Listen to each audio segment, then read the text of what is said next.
तुला राशि व्यक्ति विशेष राहु केतु चलन प्रभाव आपण राशि केमिति रही संपर्क में आज ये विशेष आलोचना ये आलोचना को मुझे स्वागत जनाऊँ ज्योतिर्विद सूर्य प्रिय तुला राशि व्यक्ति विशेष आपण मैंने जानती जे 29 मे 2025 रात्र 1:18 समय पूर्वाभाद्र नक्षत्र कुंभ राशि को राहु ग्रह चलिबे।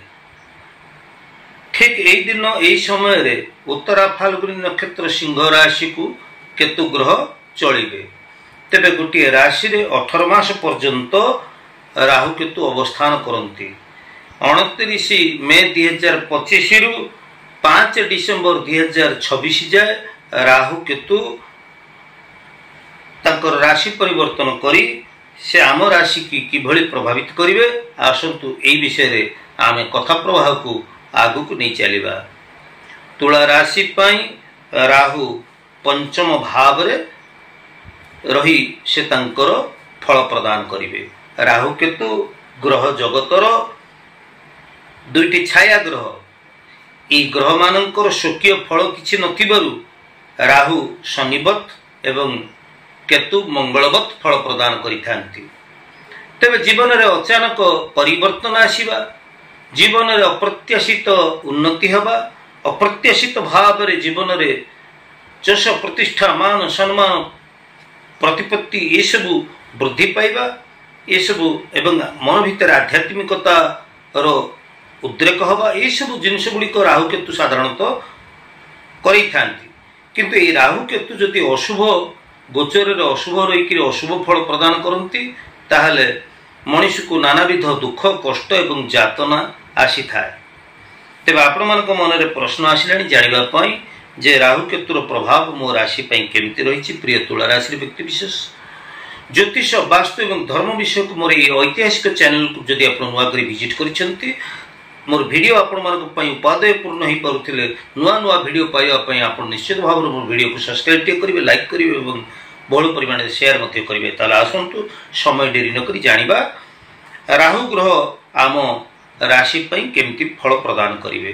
तुला राशि पई पंचम भाव रे राहु रहिकिरी से तांकर गोचरीय फल प्रदान करिवे जा फल कि तुला राशि रे व्यक्ति मानक भितरे गोटे सकारात्मक चिंताधारार उद्रेक हबो, आत्मिक साहस आत्मविश्वास वृद्धि पाइब, शिक्षार्थी माने शिक्षा क्षेत्र रे सफलता हासिल करिवे, प्रेम प्रसंग रे आपण सफलता हासिल करिवे, संतान संतति सुख आदि आपण पाई परिवे। तेबे आपणकर विभिन्न सूत्रु आमदानी वृद्धि हबो एवं आपणकर सबु मनस्कामना मध्य पूर्ण हबो। तेबे प्रिय तुला राशि व्यक्ति विशेष आपणक पई राहु ग्रह अत्यंत शुभ फल प्रदान करने जाउछंती। आकस्मिक भाव रे धन लाभ होबा, आकस्मिक भाव रे जीवन रे व्यापक उन्नति देखा जिबा, कर्म क्षेत्र रे गोटे व्यापक उन्नति परिलक्षित होबा ए सब जिनिस गुडी तो आमे लक्ष्य करूछे। आसंतु जानिबा एथर केतु ग्रहक चलन आपणक राशि पई केमिति रहिबो। प्रिय तुला राशि व्यक्ति विशेष आपणक पई केतु ग्रह एकादश भाव रही से तांकर गोचरीय फल प्रदान करिवे।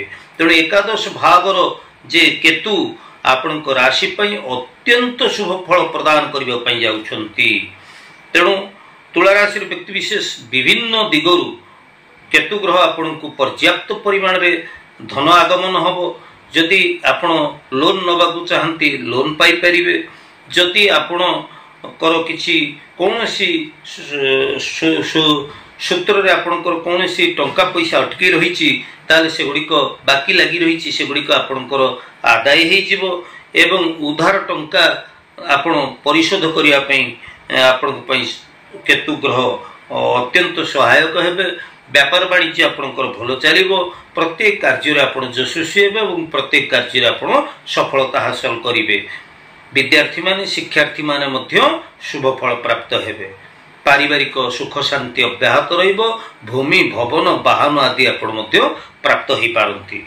तेबे तुला राशि व्यक्ति विशेष राहु एवं केतु ग्रह आपणक अत्यंत शुभ परिणाम आनी दौरान तेबे ये वीडियो परिशेष मुझे कहूँ चाहिए महाभारत दान धर्म पर्व कहुई केवल ग्रह नक्षत्र न कुरुति शुभाशुभम सर्वमात्मा कृत कर्म ग्रह बाद लोकायती केवल जे ग्रह नक्षत्र आमर सबकि करती ता नुहे बरং आमर कर्म को लेकर आम भाग्य निर्धारण हुए कर्म को लेकर ग्रह तांकर यथार्थ फल से आमको प्रदान करते तेणु आमे जदि सत्कर्म करवा सदाचार रहा ईश्वर पर विश्वास रखा निष्ठा पर उद्यम करवा ताहले राहु केतु ग्रह आमर जिते खराब थिले मध्य से कौन सी खराब करेंगे ना आम जदि कर्म खराब करवा राहु केतु ग्रह जिते भल थिले मध्य आमर क्षति हम यह सुनिश्चित ना आपण कौन भावुं दर्शक बंधु आपंकर सुचिंतित मतामत अपेक्षा मु ज्योतिर्विद सुधीर आज तो समय ही पुणी परवर्ती अध्याय देखा से पर्यंत विदाय नौछि। जय जगन्नाथ।